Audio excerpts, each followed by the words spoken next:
സുരേഖിച്ചി അറിഞ്ഞ നമ്മുടെ അനുപേട്ടനെ പോലീസ് പിടിച്ചെന്ന്. അയ്യോ, എന്തു പറ്റി? ചായക്കടയിലെ പാൽക്കാരൻ പാല് തന്നില്ലാണോ പരാതി? ഇതൊന്നുമില്ല, വെള്ളടിച്ചെന്ന് പറഞ്ഞിട്ട് ബ്രത്ത്ലൈസർ വെച്ച് പോലീസ് ഊതിച്ചപ്പോ പണി പാളിയതാ. എന്നിട്ട് ആളുടെ ബോധം പോയെന്നൊക്കെ കേട്ടെ. എന്റെ ചിപ്പി, നീ എന്തിട്ടീ പറയുന്നത്? മദ്യത്തിന്റെ കളർ കാരണം ആ ചെക്കൻ ജീരകം വെള്ളം പോലും കുടിക്കില്ല. അങ്ങനത്തെ ഒരാളാ അനൂപ്. പിന്നെ ഇപ്പൊ കുറച്ചു നേരത്തെ ഞങ്ങള് ചായ കുടിച്ചിട്ട് കാവടിയാടി പോയേ ഉള്ളൂ. ഞാനൊന്നും വിശ്വസിക്കില്ല. അപ്പൊ തന്നെ ചക്ക കഴിച്ചാലും മെഷീൻ അടിക്കും, ചായ കഴിച്ചാലും അതെ. ചേച്ചി അറിഞ്ഞില്ലേ, കഴിഞ്ഞ ദിവസം KSRTC ഡ്രൈവറെ കൊണ്ട് ഉദിച്ചപ്പോ ആൾക്ക് പണി കിട്ടിയത്? അങ്ങേരാണെങ്കിൽ ജീവിതത്തിൽ ഇന്ന് വരെ മദ്യം തൊട്ടിട്ടില്ല എന്ന് പറഞ്ഞ് സത്യം വരെ ചെയ്ത ആളാ. അത് ഞാൻ അറിഞ്ഞു.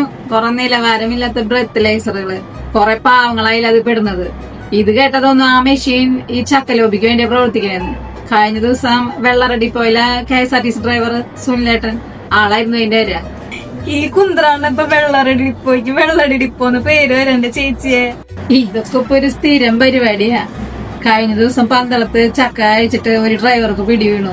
പാവം മദ്യപിക്കുന്ന ഒരാളാ. ഈ ബ്രത്ത്ലൈസറിന് ചക്കയോട് എന്തോ ഒരു പകയുണ്ട് തോന്നുന്നുണ്ട്. എന്തായാലും ഈ പുതിയ സംഭവത്തില് രാവിലെ 5 മണിക്ക് പോകേണ്ട വെള്ളറട കോവിൽ വിള സർവീസ് മുടങ്ങി കിട്ടി. യാത്രക്കാർക്കാണെങ്കിൽ കഷ്ടപ്പാട്. അല്ലെങ്കിലേ നഷ്ടക്കച്ചവടം, ഉത്തരവാദിത്തമില്ലായ്മ. KSRTCക്ക് ചുറ്റും പണി തന്നെയാ. ഈ ബ്രത്ത്ലൈസറും കൂടി ആവുമ്പോ മഹാ കഷ്ടം.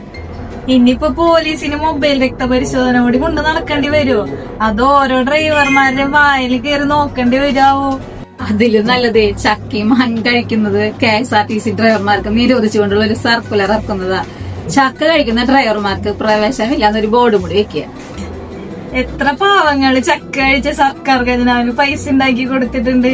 ഇനിയിപ്പോ ചക്കക്കുരുവും ബ്രത്ത്ലൈസറും കൂടിയിട്ട് പുതിയൊരു ടൂറിസം മേഖലയ്ക്ക് സാധ്യതയുണ്ട്.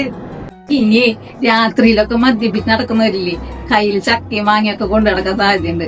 ചക്ക കഴിച്ചിട്ടാ സാറേ ബ്രത്ത്ലൈസർ തെറ്റിയതാന്ന് പറയുന്നത്. അയ്യോ, നമ്മുടെ അനുപേട്ടന്റെ കാര്യം എന്തായെന്ന് ചന്ദ്രനോടൊന്ന് വിളിച്ചു ചോദിക്കാൻ പറ. ചക്കയാണോ ചായയാണോ പ്രശ്നം എന്ന് നമുക്കൊന്ന് കണ്ടറിയണം.